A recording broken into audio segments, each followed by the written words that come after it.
All right, welcome back, everybody. So, the Chevening Jamaica Network Fund has chosen the SOS Children's Villages as its beneficiary this year.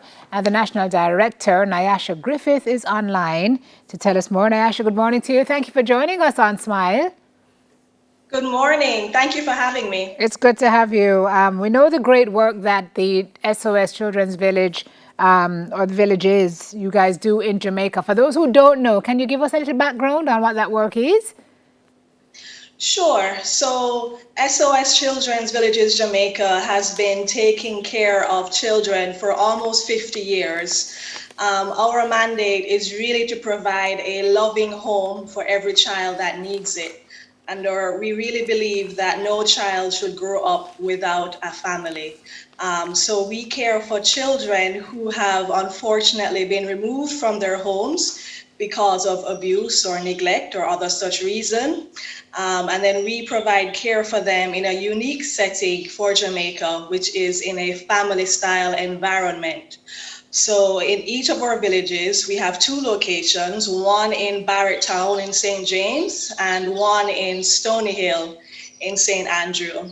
And at each of those locations, instead of having kind of a large institutionalized setting, we have individual homes that we have built.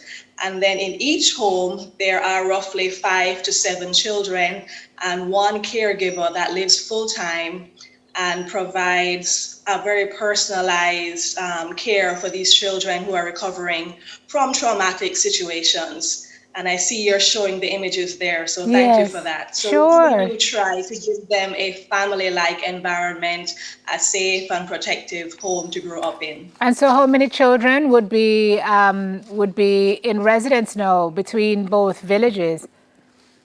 We have approximately 130 children Okay, between both locations. okay. So just last week we spoke with the ambassador to Jamaica from the UK, Asif Ahmad, His Excellency. He told us a little bit about Chevening. We spoke to some of the scholars who will be off soon. Chevening, of course, is the UK's government's international awards program that's aimed at developing local leaders.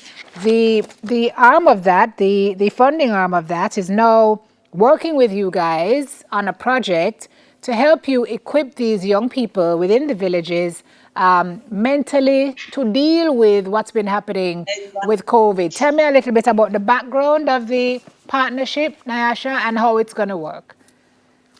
So, as you mentioned, this program that we're providing would not be possible without the help of the Chevening Scholars Network.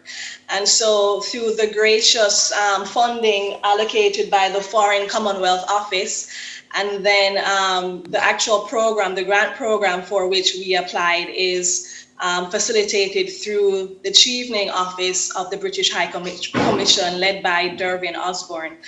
And so the fund created allowed for Chevening scholars to address pressing issues that were arising due to the COVID-19 pandemic. And specifically for SOS Children's Villages Jamaica, Cleo Bell Lewis and Jerome Cowens, two alumni of the Chevening program, were aware of our work and recognized the need, once I presented it, for assistance to be given to children in state care who were suffering through some, emotional issues caused by some of the restrictions that have to be implemented to keep them safe in the midst of this pandemic. So as we all are aware, the government is very firm on being safe, especially for children in our care. And so we've really been trying to follow as much as possible all the guidelines in terms of staying at home, restricting large gatherings. School, as you know, has been out in terms of physically out since March. So a lot of the children and adolescents and young people in our care have not been able to benefit from the normal opportunities to interact with their families of origin, with school and classmates. They haven't been able to go to summer camp, for example, after school activities. And we were really seeing in our programs the result of that, the lack of socialization, the lack of access to the normal support mechanisms, And peer what were interaction. those results, Nash? As you mentioned, you were seeing the results of that. I'm curious as to how it impacted them, because it's been tough for everybody.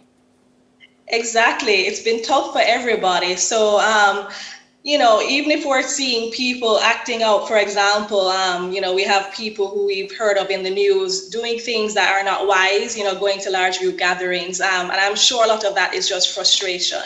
Our children, they don't have the outlets because we really do try to monitor them closely to maintain safety. And so, frustration builds. They might start having behavioral issues, depression, anxiety, especially some of the older ones. They may have lost opportunities for summer jobs, or some of the ones who are in our care, because unlike many other institutions, once our children or participants grow above 18, we still try to provide support for them to achieve independent living. So some of our beneficiaries actually have lost employment due to COVID. That just brings along with it associated stresses. Sure, of Um, course. Of course. So and the so project, yes. go ahead. I was just saying, so this project is coming at a very timely moment, Gotcha. and we're really grateful for the support of Jerome and Cleo in helping us advocate for this service, because these children are vulnerable already. They're already coming from traumatic backgrounds. It's never pleasant to be removed from your family of origin, even if we at SOS try to give them as safe and supportive an environment as possible. Sure. And then we have on top of it this issue of just stresses of COVID-19. It's So tough. this project It's is tough. timely. It's tough not only on the kids, it's tough on the caregivers there as well. So we have to laud all of you who are involved in administering this project. We thank Cleo and Jerome, two amazing people who I've had the pleasure of knowing and talking to on this show. And we just wish you all the best with the program and with the initiative as it moves ahead.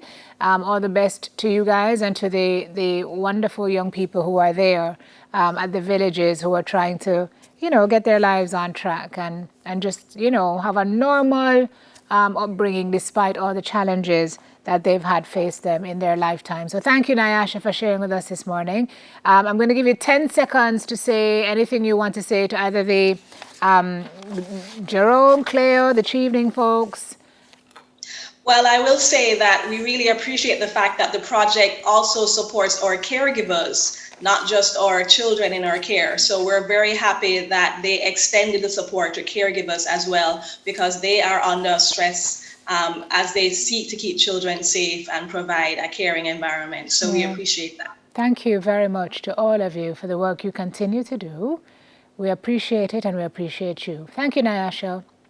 Thank you. National Director of the SOS Children's Village, Jamaica, Nyasha Griffith. All right, we are hopping on a vicarious and virtual flight for our diaspora check-in, which happens after we check out for a couple of minutes to do this commercial break and come right back.